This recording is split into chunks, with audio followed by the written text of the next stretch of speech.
এখন বানানো হচ্ছে পুয়া, প্রায় একটা বানানো কমপ্লিট, আর হচ্ছে আটার পুয়া বানাচ্ছি। এই যে একটা নামিয়েছি, জাস্ট নামালাম, লাল লাল করে ভেজে নিচ্ছি। আর আমি এদিকে হচ্ছে স্নান করে ঠাকুর পুজো দিয়ে দিয়েছি, কিন্তু ঠাকুরকে এখন এই যে এই মানে আজকের দিনে একটু ভাবলাম ভোগ দেবো অল্প কিছু। তো ভাবলাম তো হোলির দিন, আর লাড্ডু মিষ্টি তো ঠাকুর প্রত্যেক দিনই খায়, বলুন কম বেশি, তাই না? কিন্তু স্পেশাল ওকেশনে যেহেতু আজকে হচ্ছে হোলি, তো হোলি বলে কথা, তো সেই দিন একটু পুয়া, তারপর হচ্ছে গুজিয়া হয় না, পিঠেগুলো, ওগুলো দিলে ভালো লাগে।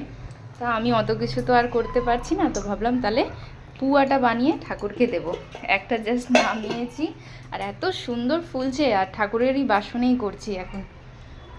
তো প্রথমে 3-4টা ভেজে নেব, তারপরে হচ্ছে ঠাকুরকে দেবো এই যে ব্যাটারটা। আর মন্দিরে পুজো দেওয়া তো কমপ্লিট, আপনারা দেখেছেন এর আগের ভিডিওতে।